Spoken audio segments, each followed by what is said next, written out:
marketing Bob Marley's favorite reggae band, how technology is changing the future of marketing, and will artificial intelligence destroy your job? All right. Hey ho, let's go. We've got another great episode of Legends and Losers, and man, this one is fun and insightful and sits again at the heart of our mission to really unpack, expose, and hack some of the greatest minds, and in today's case, greatest minds in marketing.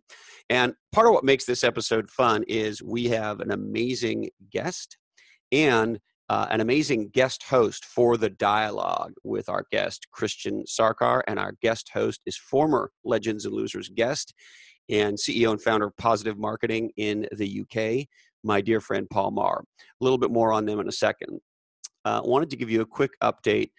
We recently dropped an episode 42, featuring Dr. Samuel West from the Museum of Failure. And I absolutely wanted to thank my longtime buddy, Anthony Zambatero, for putting us in touch with Dr. West. And as you may recall, the Museum of Failure in Sweden just recently opened. And we actually shot our dialogue with Dr. West before the museum opened. And he and I were in an exchange recently over email. I wanted to know how things were going. And so he says, this is his email, quote, "Thanks, the museum is doing really well. The relatively small city of Helsingborg," God, I hope I'm saying that right, please excuse me, Sweden, "that exists in the shadow of big, cool Copenhagen, has now become an international destination due to the museum. People from all over the world visit us. It feels amazing to create something and see how much others appreciate it. I have to pinch myself now and then to make sure this isn't just a drug-induced hallucination." End quote. Well, Dr. West, Samuel, we couldn't be more happy that our new favorite museum in the world, the Museum of Failure, is off to a great start. All right, today's episode. Paul Marr is the CEO, founder of Positive Marketing in the UK. He's a legend in marketing, public relations, and category design. And I really do consider him a brother from another mother. And he's joining us for today's discussion with none other than the legendary Christian Sarkar. This guy is awesome. He is a marketing thought leader extraordinaire. And he's he's kind of someone who's taken his massive intellect and wide range of interests, and I gotta believe, if not diagnosed, at least some ADD in there, and turned it into an incredible life. I met Christian about a year or so ago when we were launching our book, Play Bigger, and he interviewed me for themarketingjournal.org because he is the producer of the Marketing Journal with the legendary marketing professor Philip Coulter. And as you may know, the Marketing Journal is underwritten by our friends at Hart Hanks. Christian is a man of a million interests with a beautiful, smart, and very unique mind. He's the founder and CEO of Double Loop Marketing. And the Marketing Journal is one of the things he does, but he does a lot of other cool things in marketing, content, and thought leadership. And Paul and I have an absolute blast chasing rabbits down zebra holes in our dialogue with the legendary Christian, and I know you will too. Here it is. Yeah. Wow, those guys have got longevity.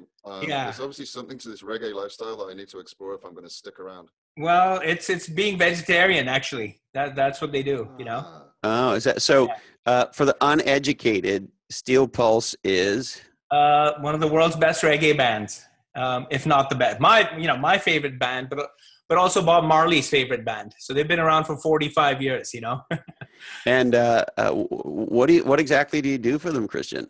Well, we started off by redeveloping retelling their story, which actually goes back to almost anyone. You know, people don't know your story, no matter how much you think people are paying attention. They're really not. So whether you're a company or you're Steel Pulse, you need to remind people of who you actually are. So that's what we did. You know, we basically reminded the hardcore fans, of course, they live and breathe, that stuff. So they know who it is. But, Steel Pulse now has 3 or 4 generations of followers and fans. So literally you'll have the great grandfather, the grandfather, and it's almost 4 generations of people following them. And so it's amazing. And with music, it's always a matter of what your definition of is. I can remember having a conversation not too long ago with a person who was about 25 years old, and she was telling me how she was into the classic rock bands.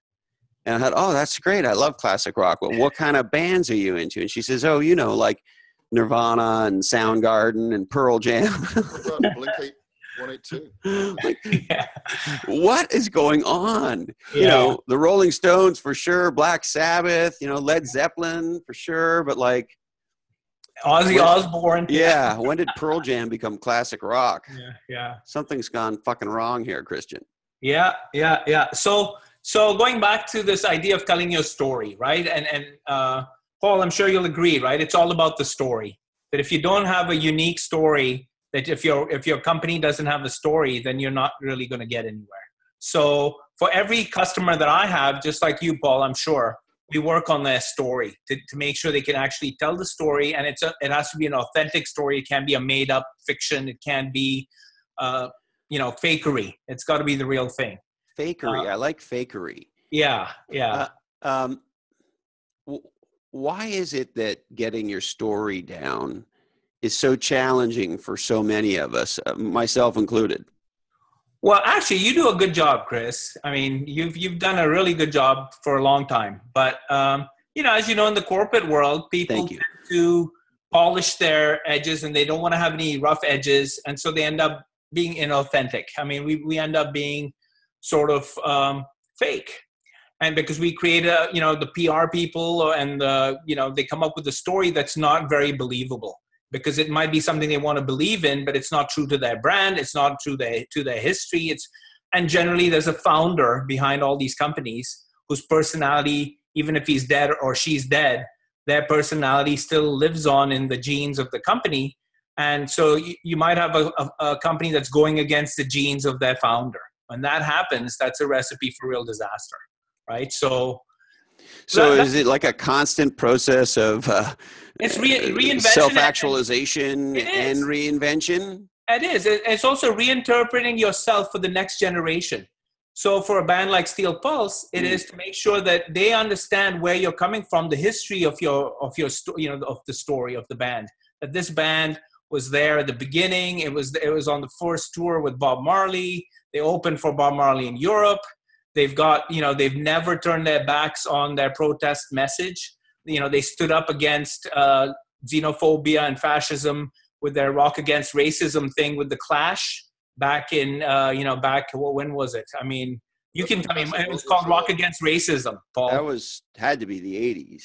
Absolutely. Yeah. Probably the early 80s. It was 78, 79, somewhere there. Yeah. And they've never really strayed too far from that message, which is, inclusivity, fighting against racism, fighting against injustice. And so that brand, I mean, even as recently as, I'd say a month ago, they did a song for the UN against human trafficking, which was a song, they had a triple CD that the UN, one of those foundations from the UN put out, all against human trafficking. And Steel Pulse gets to lend its voice to that mission because, frankly, it's aligned with their brand. How old are the guys in the band now, Christian? Steel Pulse, 58, 62, like that, 59. Yeah. Way young. Way young. And they have more energy than I do. So that's the scary thing, I mean, I can't keep up with them. So long live reggae music. Yeah. And it's classic. So maybe we go back to this discussion of what is your brand story? How does the founder's story not get lost in the shuffle? So an example is Kentucky Fried Chicken today. You look at their founding story and where they've gone. Or if you can look at United today and see where they've gone off the charts. And people make, that's a company that's just rotten at the core. It's something like it's wrong. It's just. Do you remember that Saturday Night Live with Dana Carvey when he was dressed up as the church lady? Oh, and yeah. He would be talking about whatever the topic would be, like, reggae music by way of example. And he'd say, who do you think might be behind that? Could it Yeah. be Satan? Yeah. And I think in the case of United, I think it's probably Satan. Well, I they've mean, lost track, you know? yeah, but you know, it's so interesting because when Carlos first came out, he blamed it on training and processes. Mm-hmm, mm-hmm. And Peter Drucker famously said, as you well know, Christian, that culture eats strategy for breakfast. Right. And culture eats training and processes for breakfast. Yes. That is to say, if that company didn't have a rotten at the core culture, that shit wouldn't happen. You don't have to have a policy in a company that says, hey, don't beat the shit out of paying customers ever. Like That's there's right. no company in the world that ever had to write that down before. Right. That company's you can only say Satan. It's a rotten at the core company.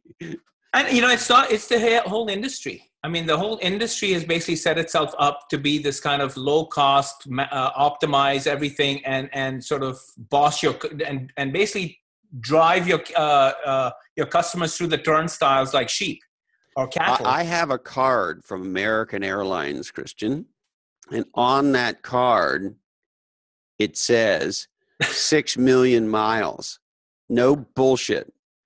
And I am a person that doesn't know his social security number, but if you ask me my American frequent flyer number, I know it exactly right now. Wow. And all that said, they treat me like shit.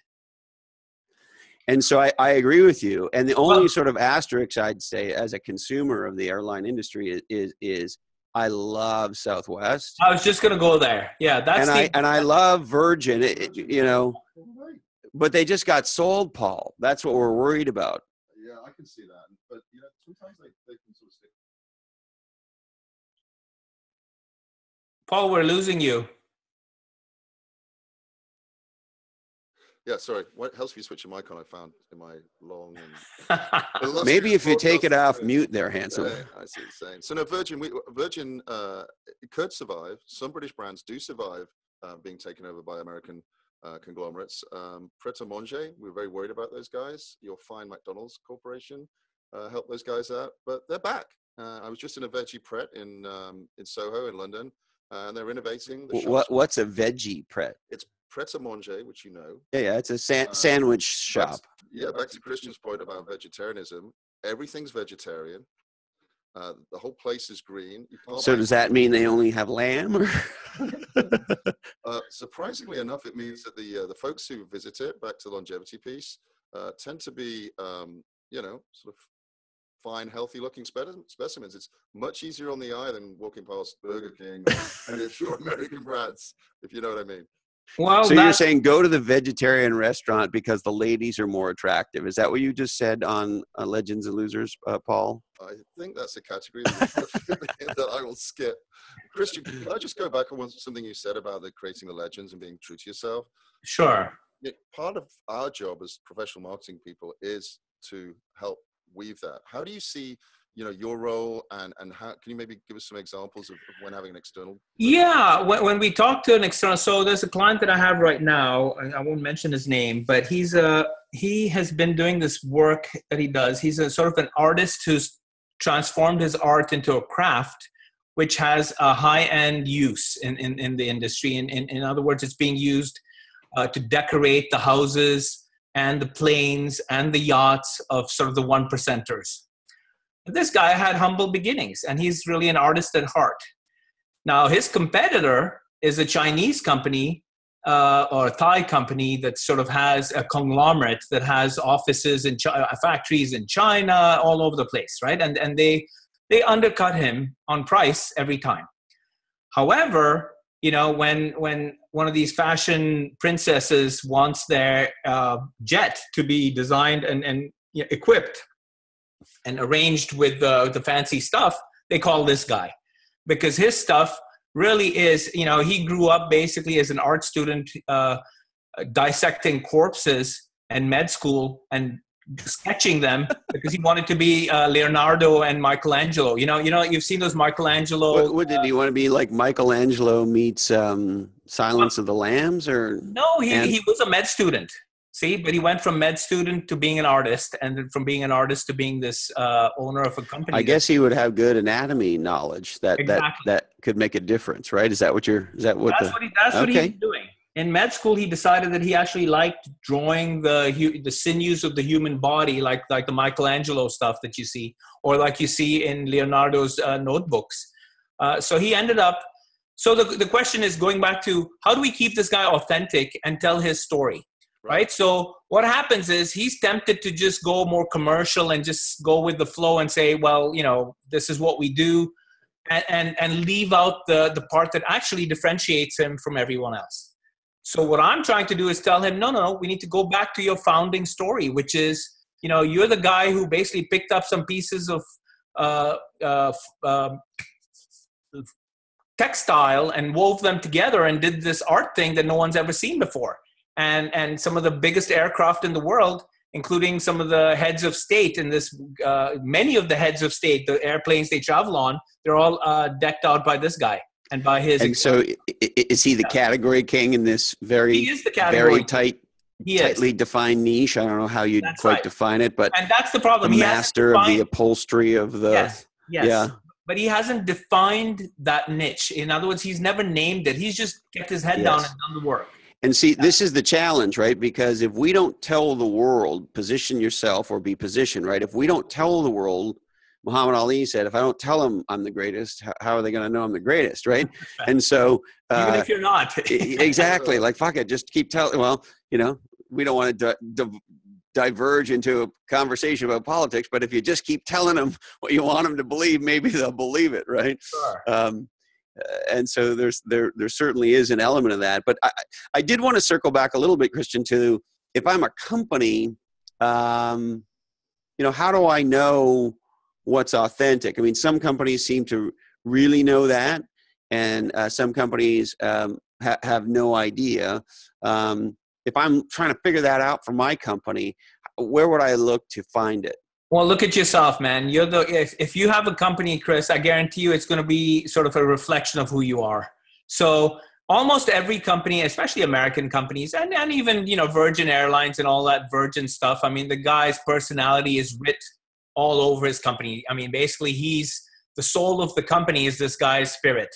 And same with Southwest. In fact, every great company, Anita Roddick, and Body Shop, all these guys, when they it's their passion and their values, if you will, that drive these companies. And sometimes, over time, when the founder goes away or the founder dies or the founder sort of takes a back seat, sometimes those values get forgotten or they get put on the back seat and they're no longer a prominent sort of driver of the company. And that's usually a recipe for disaster. And sometimes you have no we like to say some companies are governed by a point of view, by a true north. Yes. And some companies are governed by assholes with spreadsheets.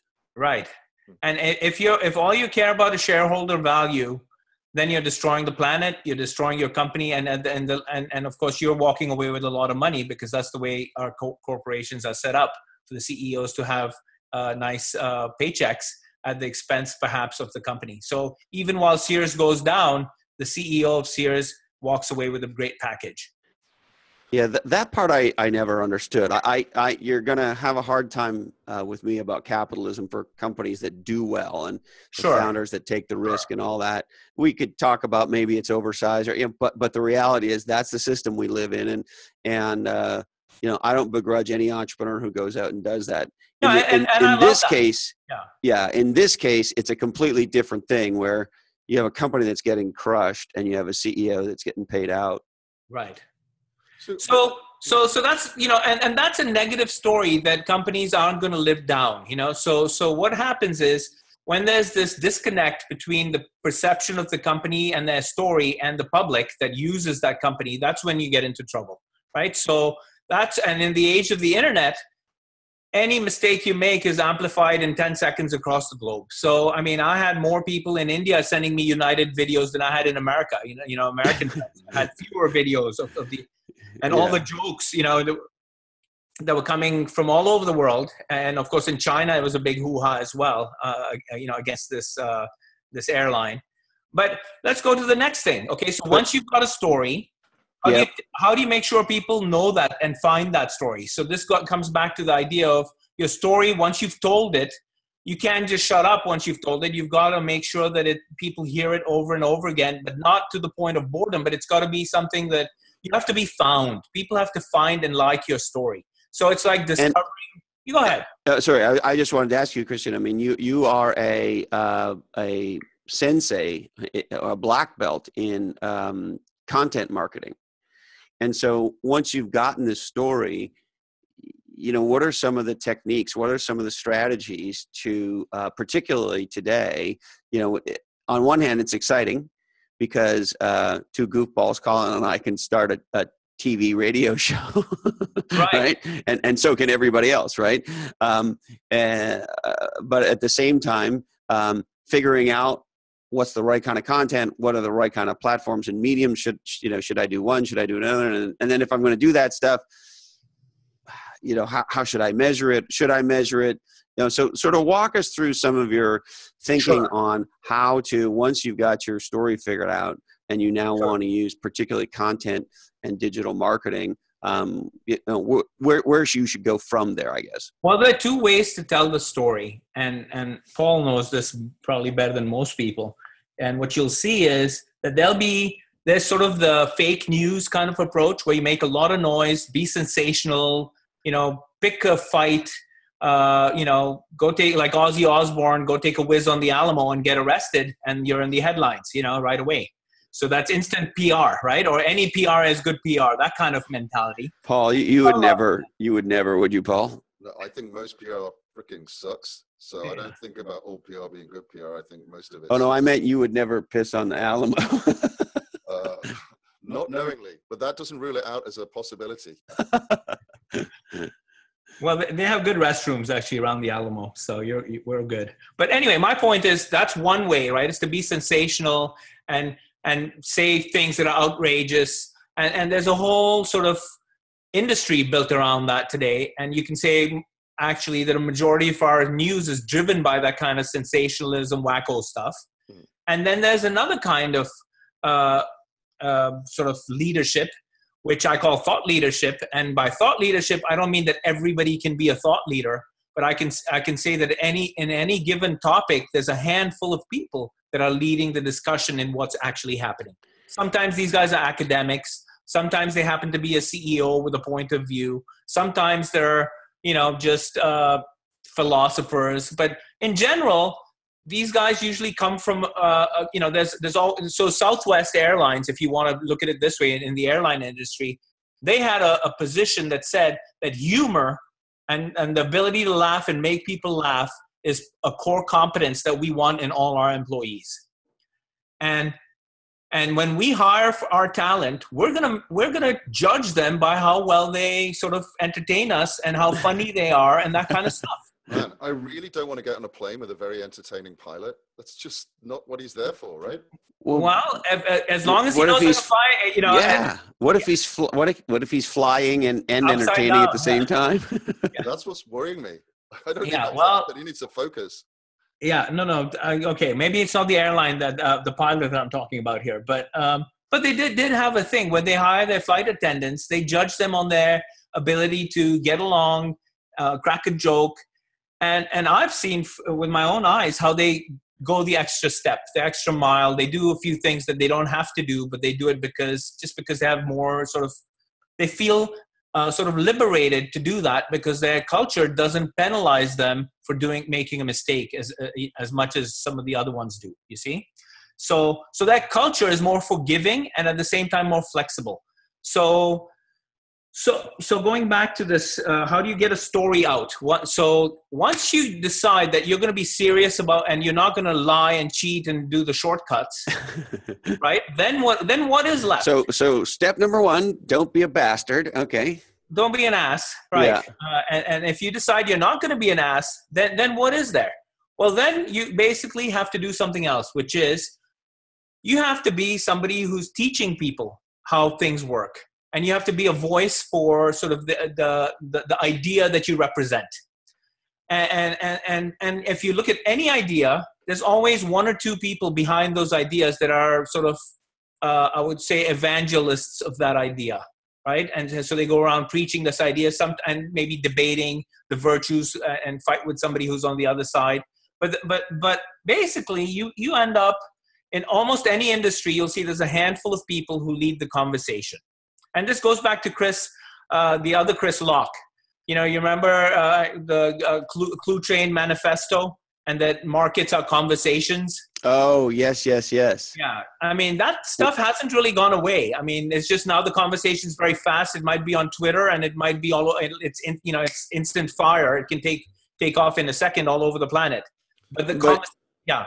It's interesting. I mean, you're describing exactly what a category king has to do, right? You have to get out and I'll use this word on purpose, get control of the agenda with a point of view that you want to be the way that the world interprets the problem and the solution and the value associated with that problem and solution, and the criteria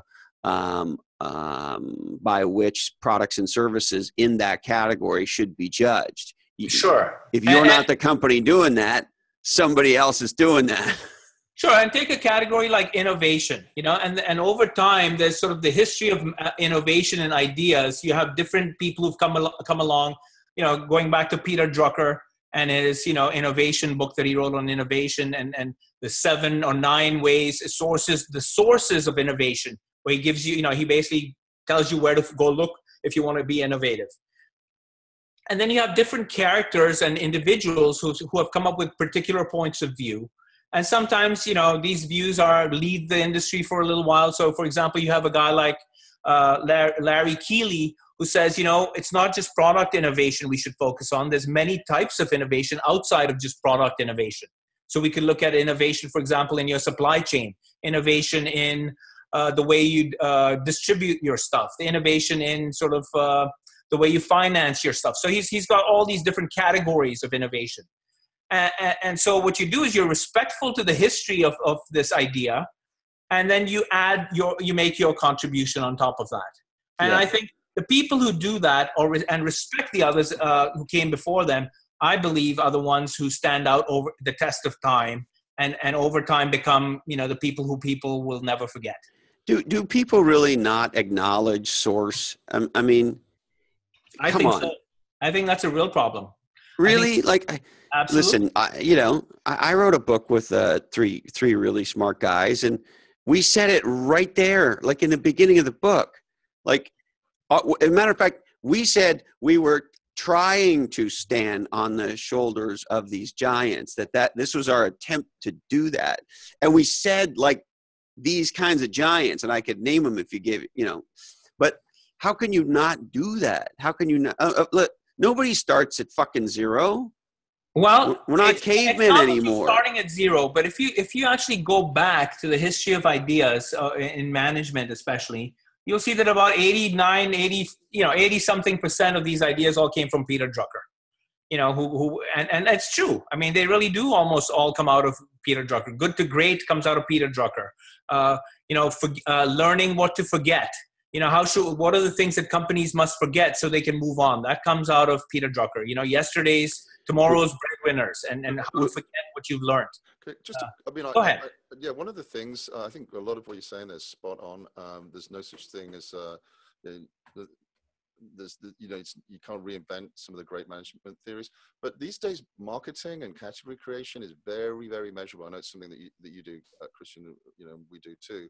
Do you think that the theories that they came up with back in the day, before what you just talked about in terms of massively fast and parallel response to any sort of marketing stimulus, do you think those theories still hold up for us today, even with all that change?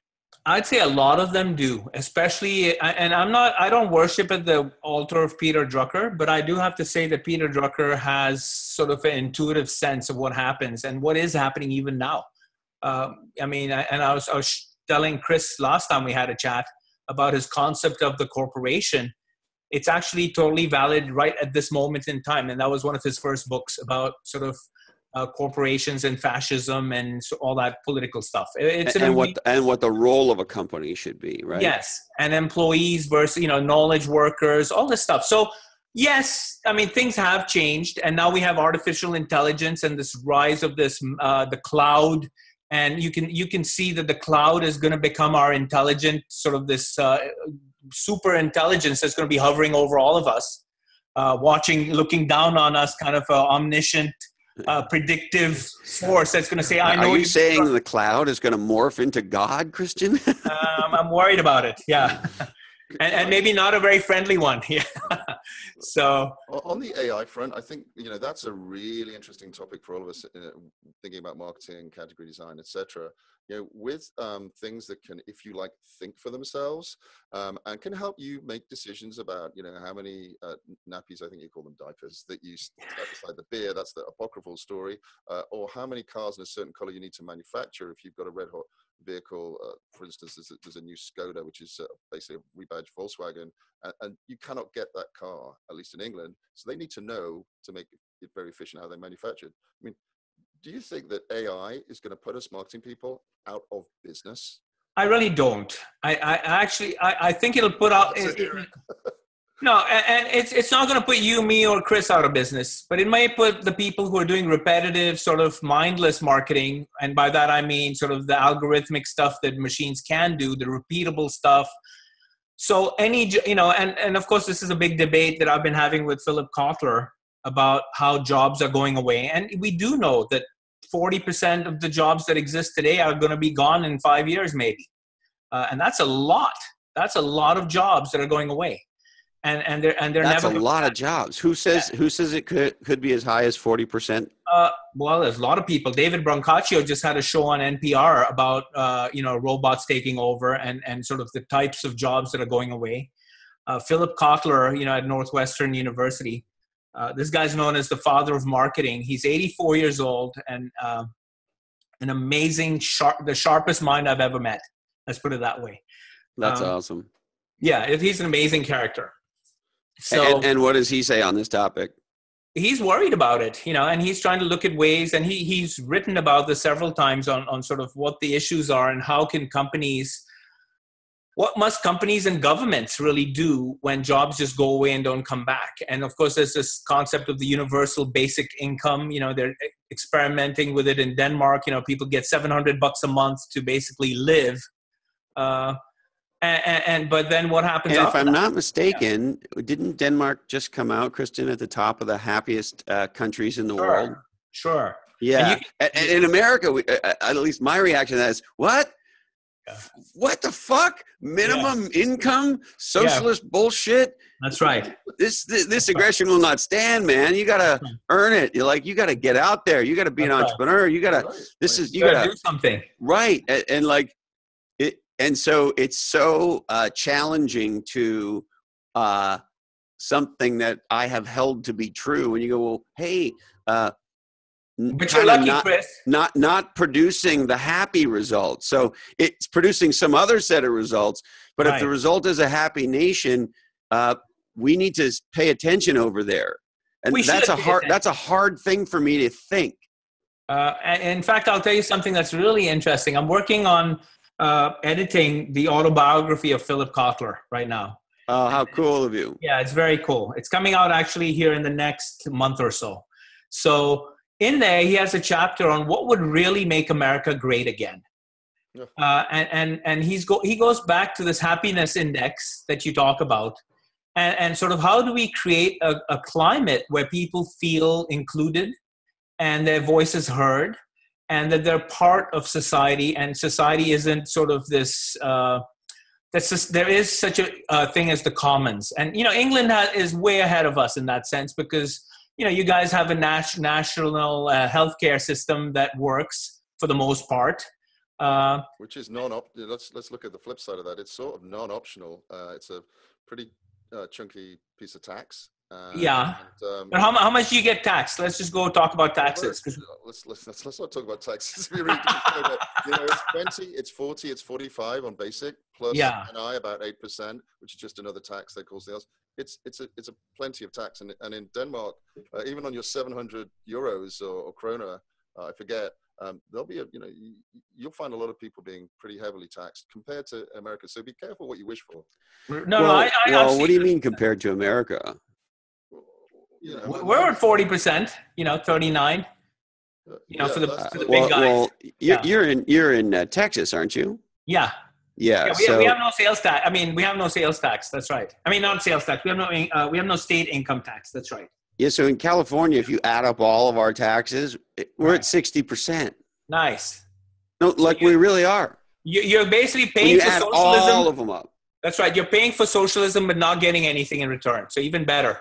You're getting ripped off. Well, I don't know about that. I do know, I do know for sure when I first moved here, right? Because I'm originally from Canada, and when I first moved here 20 years ago, and my wife Christine at the time and I were trying to, get our shit together to figure out where we wanted to live and place to rent or buy or all that stuff.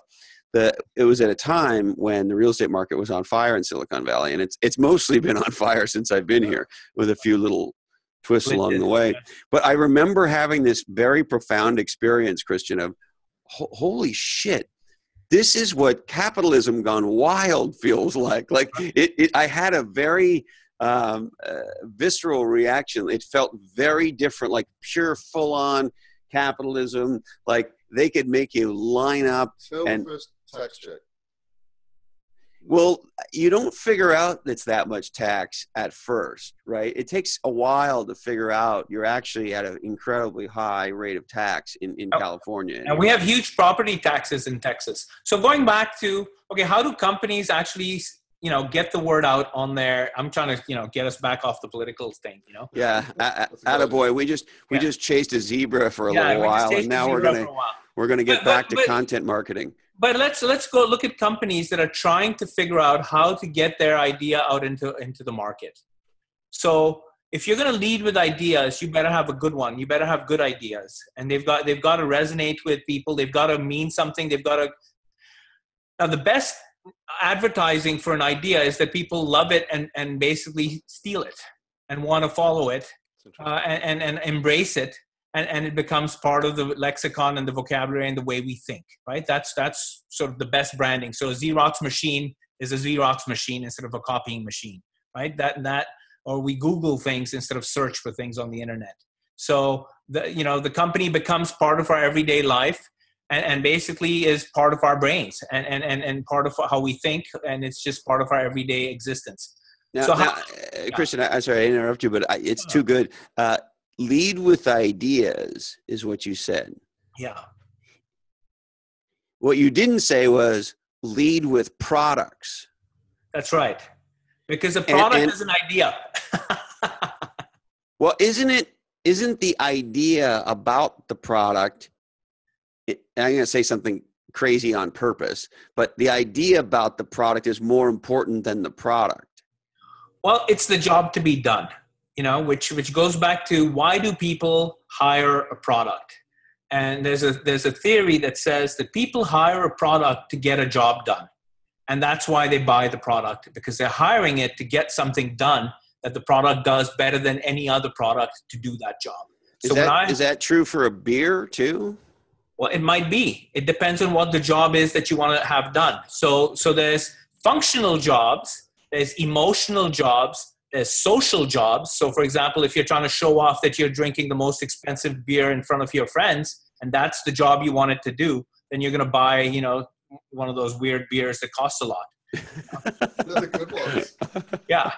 I don't know those beers On either. the other hand, if you just want to, have we would like the Chateau Neuf Ding Dong de la Bière, s'il vous plaît. That's right. Or if you want, as most people, they have a taste that they love and they crave, and that beer that they like satisfies that taste and makes them feel good every time they taste it because they're hooked on that taste. Then there's a functional job that's related to your tasting that beer satisfies, and you can measure these things. So companies that know how to get the job done for their customers are the ones that are going to succeed the best. So voila, you have Southwest Airlines. Because Southwest Airlines really does get into their customers' heads into how, as to how can they make it the least hassle, sort of the best experience they can within that small budget that they have, because you're not paying them a whole lot. But is that just like a wafer thin, as Monty Python would say, a wafer thin, like blend a brand on top of what is essentially a non-emotional decision? I'm going to go buy the cheapest flight from here to Dallas, Right. and so really the product that you're buying becomes an execution of look up on whichever walled garden you want, Google, Amazon, you name it, figure out the price, hit the button, and you're done. That's, until you get on the plane, that's your experience. Yeah, but I can tell you that a lot of people won't be flying United based on price anymore, because they just can't stand to see this kind of stuff happening, and they'd rather take Southwest if they could. So, do you think that's the same thing with banks? I mean, in the UK, there's a massive rise of what we call challenger banks. And as I said, I was just in India, and there's a ton of banks over there who probably need to get a little bit challenged. But in terms of brand, these guys have got nothing, and yet at least generationally, those of us who aren't playing about every day with new apps stay very loyal to the banks. And so these fintech challengers have got their work cut out because they need to persuade people that they're all the attributes of the previous bank. So there's a nice branch down the road, it's got a nice heavy wooden door, it has a brass plate beside all of those things are what the fintech guys are struggling. But in a world where your experience is click, I'm done, how do they get that across? Well, let's look at AI and the robot that's going to step into your bank. Because if you go into a bank over here, they're going to drive you down in try to sort of divert you from speaking to a real representative to go talk to the machine. And now the machine does a whole bunch of stuff, and pretty soon they've been testing robots to do that stuff. And frankly, I don't need a bank to do all of that. They essentially have us there now. Yeah, exactly. I mean, we've been our own tellers for what, 25 years maybe? Yes. So all those guys are going away. Those jobs are going away, unfortunately. And so you're going to have a lot of, and so, and I would say a lot of jobs, even the ones where they're doing spreadsheets, and all those jobs are going to go away as well, where they're just, rounding up the numbers and collecting the different spreadsheets from different parts of the branches and making sure that the numbers all jive. Those guys are all going away because it's all automated. So you're going to have this disruption. At the same time, we're going to have this world that, also creates new jobs. So let's talk about AI creating new jobs. Same with marketing. I think there'll be more creative things that are going to come down the road. There are going to be more new ideas. I mean, somebody's got to program those robots to be entertaining, because, the nerds aren't going to do that. Right. There's a software company that I'm involved with, and the company is called Spiro, and they're a sales application. And one of the things that they did, Christian, when creating the product was we decided to create it so that, because it's got a huge AI component, and essentially tells the salesperson what they should be doing next. And so we gave the thing personas. And so it can be the angry mother-in-law, and it can be, it has these personas, right? And it's very funny. And so in order to get that done, the company literally hired a comedy writer to create the personas as characters, and then go through scenarios and script those scenarios out and do exactly what you're talking about. And so it sounds crazy, but here we have an enterprise software application, in this case, sales and CRM, that is absolutely using comedy writers to create such an engaging experience that salespeople love it. And it's driven off AI. So you could say that the jobs that won't be replaced are the creative jobs.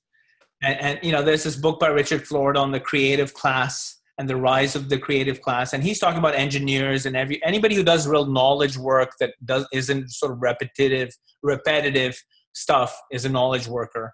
But you could go a step further and say people who are irrational and create, are creating experiences that create jokes, that tell stories, things that can't be replicated easily by sort of the robots. And, eventually they will be, but it's a matter of where do we draw this line?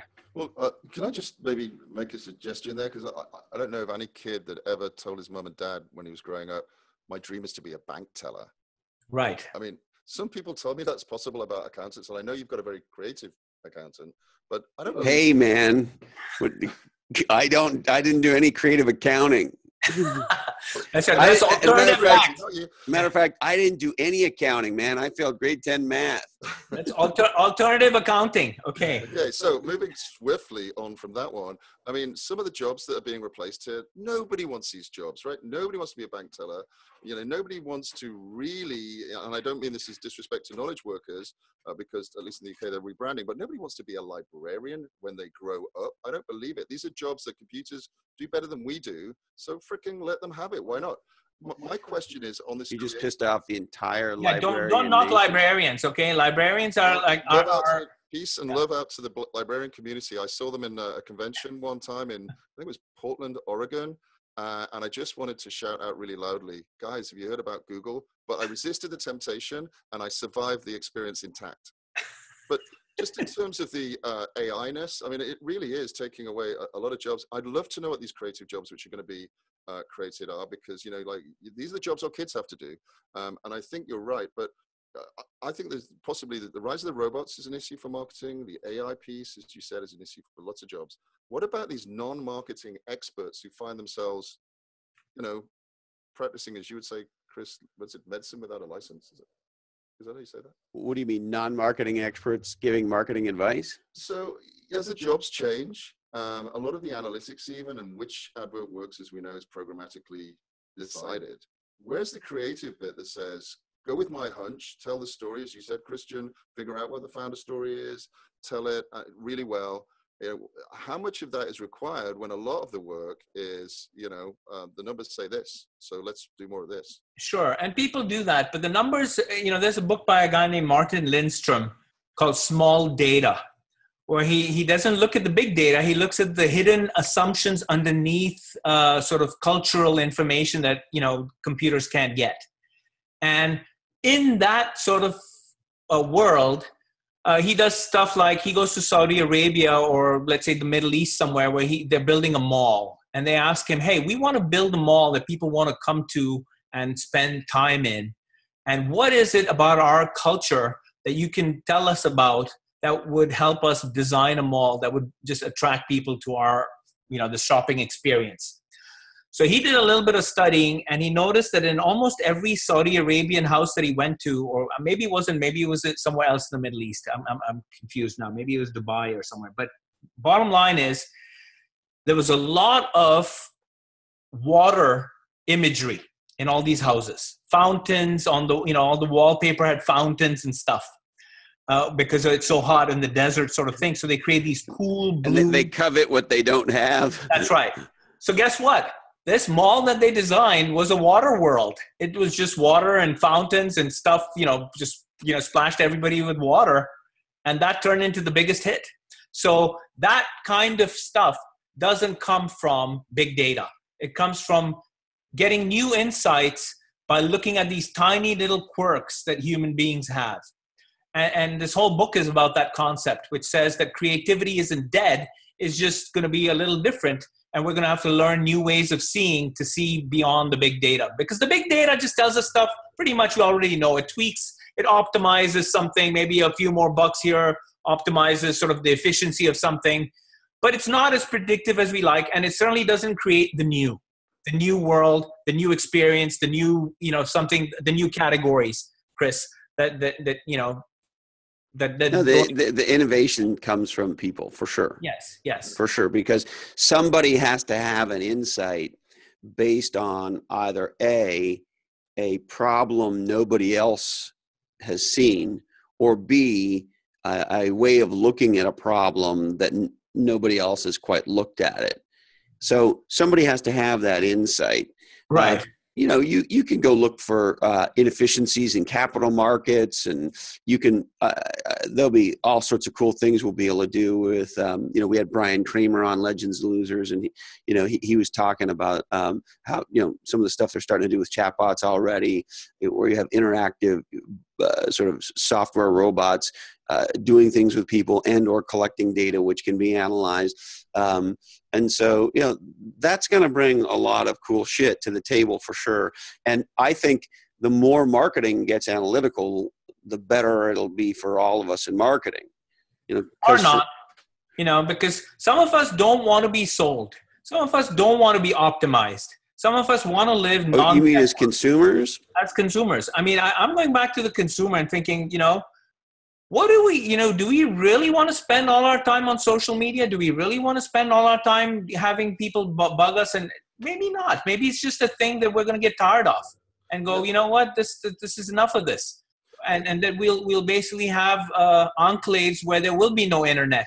And that'll be the place to go and be fashionable. And the rich will say, well, I don't have to check my watch all the time. Do you know that the cool kids in San Francisco are all carrying feature phones now?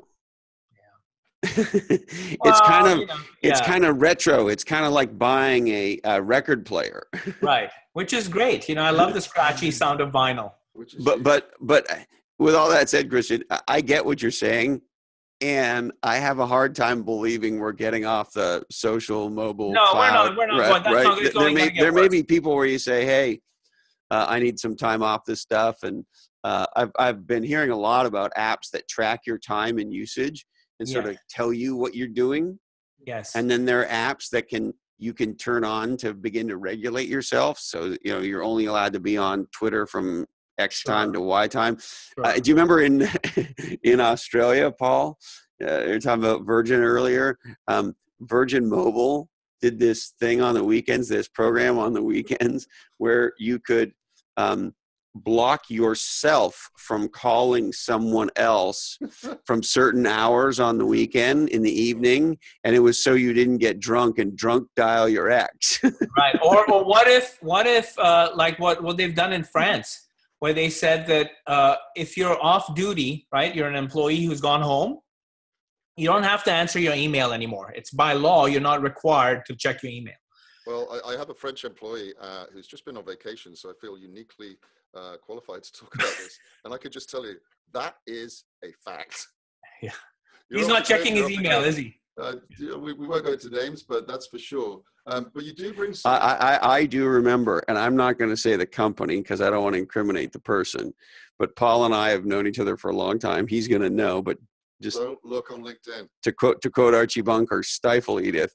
But we once had a situation where we had this guy running France for us in marketing. And I mean, we went years without seeing him because every time we had a marketing management meeting somewhere, he was on fucking vacation. I mean, it was ridiculous. And the best one of all was once we went to France. You remember this? Yeah. Well, I mean, to have the marketing management meeting in France. And he couldn't make it. Because he was on vacation when we were in fucking France. Remember that? Possibly. Yeah. I'm not really admitting to that one. Yeah. Yeah. Anyway. So this was at Mercury Interactive, huh? I am not going to say. And Paul and I have been together at multiple companies, so it could be any of the above. Yeah. It could be exactly. I mean, like a bunch of stuff you said, Christian, and what you're saying reminds me of this a lot, Chris. Is when the analytics analyze you to death, and it all comes down to human behavior, there's probably no better way to do that than face to face. Certainly some of the things we've seen and we see in the European market is face-to-face is back. Meetups are really hot. Conferences in the tech sector where everyone wants to go. In fact, my colleague and I are over here at the Pecona Live event precisely because we want to interact with people face-to-face and pick up the details, the nuances of the conversation. That as a marketer are very vital to doing a great job. I know you do some work around analytics and events. Can you share any of the stuff you found out about that? Well, there's actually a British company that does a bunch of stuff on event ROI. That basically they actually do sort of engagement things with the audience at an event to see sort of how engaged the audience is with the actual program that's happening. And so it's a way for the sponsors of the event to actually figure out how, engaged are these people who are coming to our event, and then do we continue or do we, tone it down? And so if I'm not mistaken, event marketing is the biggest single line item in the marketing budget. Yes. I think it's, is it in the high 30s, Christian? Do you know what percentage on average it is? Here somewhere. I actually have a chart. Let me look it up. There's a chart. Yeah, I need to look it up real fast. But there is a chart. I do think the face-to-face stuff very important. And as you say, even that these days, they have beacons now, so you can see if you pick up the shoe, you put it down. It's 24%. It's 24%. Okay. Yeah, and the next highest is digital at 13%. Then website is 11%, your agencies 10%, customer response, print ads 9%, PR 7%, other 17%. So this is all your B2B budget. So it's huge. And I was just looking as you were looking that up, Christian, on Salesforce.com's website, they say Dreamforce 16 was incredible. Over 171,000 people from 83 countries. Yeah, so they spend like $1,000 each with you. You're in the money. If I'm not mistaken, it's the largest tech conference in the world. Right. And in the end, people want to meet people because in the end, that's what it's all about. I mean, you don't want to sit there with a robot or talk to a phone, or you want to sit with the guy and have a beer, right? One of those expensive beers that you're going to have, Chris. Hey, I'd like a California IPA. It doesn't have to be super ding dong for me. I think you need to go with a Camden Pale Ale there, Chris. When we're over in London, we're going to go with a Camden Pale Ale. But just back to the to the event stuff and the face-to-face stuff, it is absolutely critical that people meet each other and learn how to, as you're doing on the show, Chris, I think is people tell a fuller story. They talk about what's the downs as well as the ups, and I think that's important. The name of the company and the guy who does this stuff in England, so you should look him up, he's in London, is a guy named Michael Piddock, and he's the founder of a company called Glisser. And he just wrote an article for me on that marketing journal that I have. And that's what what's the article called, Christian? You remember the headline? It's called the 4 R's of event return on investment. I see it on the site. Yep. Yeah. The 4 R's of event return on investment. Michael, and how do you say his last name? Piddock. Piddock. Okay. I may be wrong. Maybe it's something else, but I think it's. Yeah. Well, we'll go with Piddock. Yeah. Well, I mean, the rise of the Dreamforce, whatever they call it now, the world tour, is truly amazing. I mean, and he shall remain nameless, but a very senior Salesforce person once described that company as an events company with some software tagged on the end. That's amazing. Yeah, well, it's the largest tech conference in the world. But that goes back to that idea from Chris Locke and gang when they said that markets are conversations. And that, your product needs to enter that conversation. And if you're not part of that conversation, then, you're not going to sell your product. And interestingly enough, Paul, pass me that book over there, if you wouldn't mind, the one with the yellow cover. Have you talked to Eddie Yoon yet, Christian? No, I haven't. I haven't. He's the author of Super Consumers. It's a hit new book from I have that book. Yeah, Harvard Business School Press. Anyway, Eddie's an awesome guy, and essentially what he says in here is that about 10% of the consumers in any given category drive the category. Sure. Not your customers, not 10% of your customers, but the 10% of the category. They're the ones who are, so if you think about driving the conversation, if you want to drive the conversation, be a thought leader, and you want to use the multiplier effect and have a tipping point, if you'll allow me to use that much jargon in one freaking sentence. Wow. No problem. Yeah. Then focus in on that 10%, because those 10% is where you're going to get the most leverage. Sure. In fact, on the internet, one of the things that I do is I basically say it's 95-5. That if you look at any ecosystem, whether it's influencers or whether it's companies, 5% of the companies or 5% of the influencers get 95% of the attention. Yeah. So the map that I create with my software that I have of these ecosystems basically shows you that, you really don't have to waste your time with 95% of the market is a waste of time. Yeah. You only have to focus on a few. Yeah. And the other thing that Eddie says in his book is there are also super geos. So there are regions that are focused on one thing or another. So if you think about Hollywood and film, or Silicon Valley and technology, or Houston in energy and so forth, right? And so there's a geo that's part of this thinking as well. And actually, that's a very interesting thing. You should say that. Because, for a long time now, there's this idea of industry clusters, right? So, for example, in Italy, they have the shoe cluster where they were doing all that Italian fancy shoe stuff was happening. Right.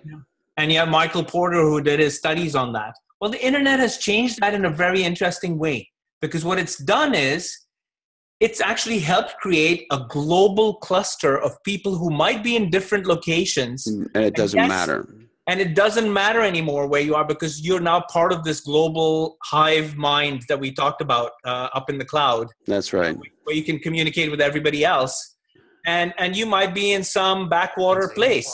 So yes, physical location still matters. Cities still matter. In fact, the whole point of Silicon Valley, right, is that when you get into a place like that, there's all this productive friction with all these ideas. Yep. And you bump into a lot of people. And just by proximity, these ideas catch fire and spread one to the other. Yeah. And I mean, having lived here for 20 years, you experience it. Yes. Yeah. Yeah. So I wouldn't discount other people coming out. I mean, like India is a huge leader. China now a huge leader in tech.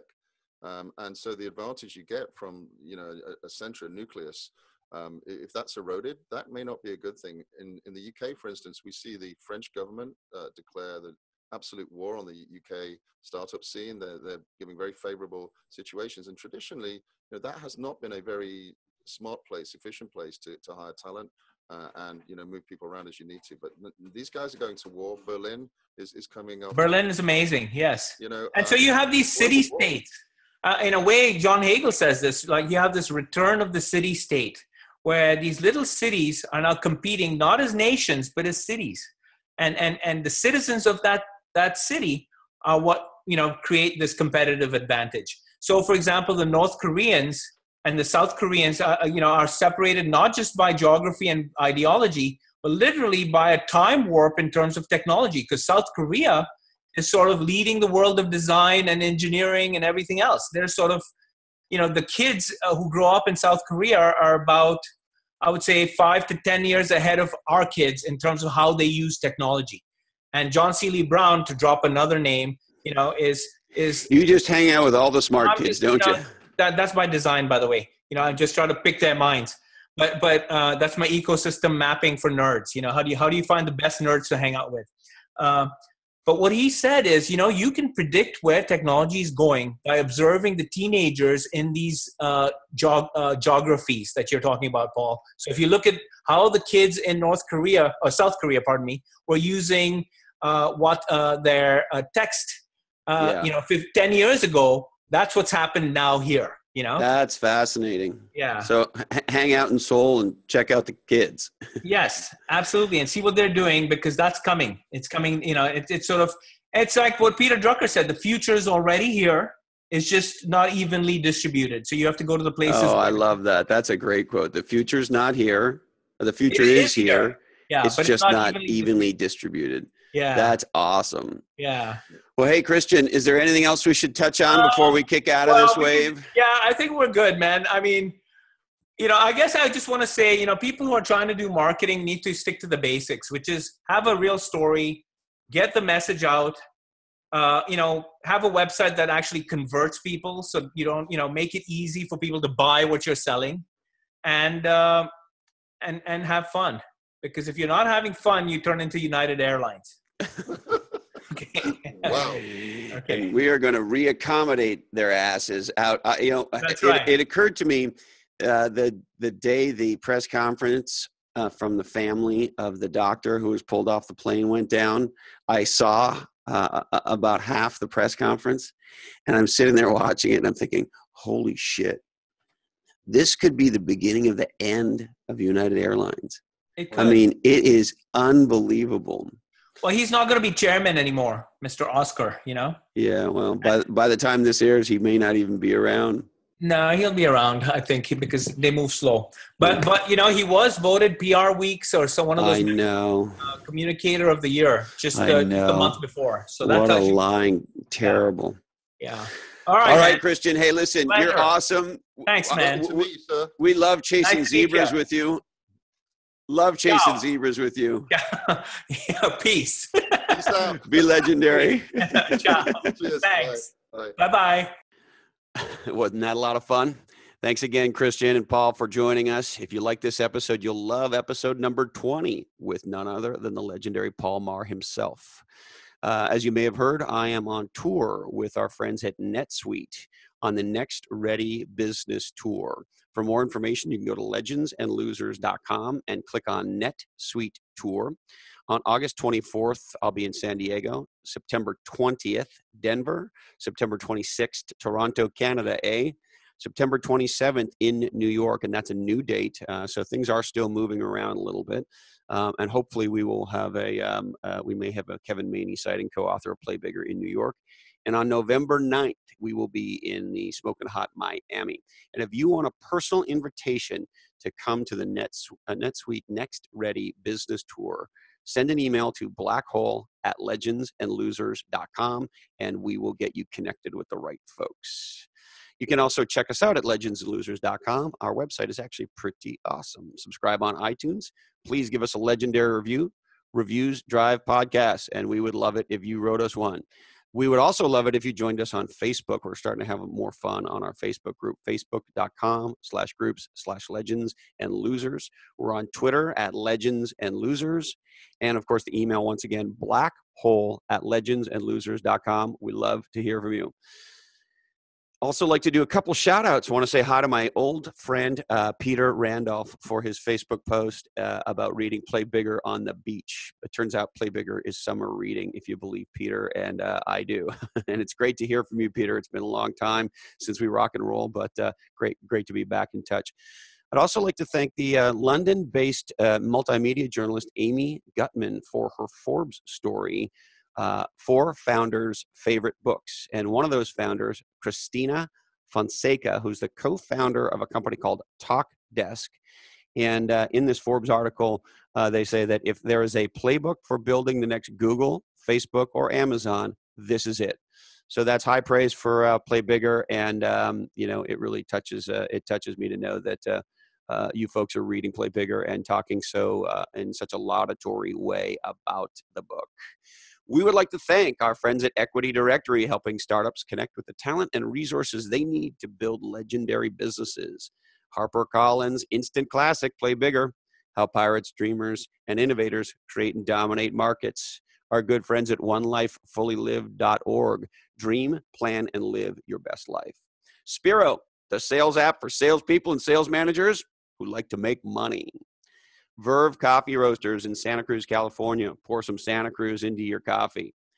Our friends at Positive Marketing, PR, marketing, and category design in London, Europe, and beyond. NetSuite, #1 in cloud ERP. The beautiful folks at Island Angel Care in Maui. Professional nannies certified in CPR and first aid, caring for your little angels. You can find us at islandangelcare.com. Category Design Advisors, working with legendary leadership teams to dominate their categories at categorydesignadvisors.com. Mint Systems in Santa Cruz, California. Green buildings that make money. Outposition at outposition.com. Legendary marketing and category design in beautiful Singapore.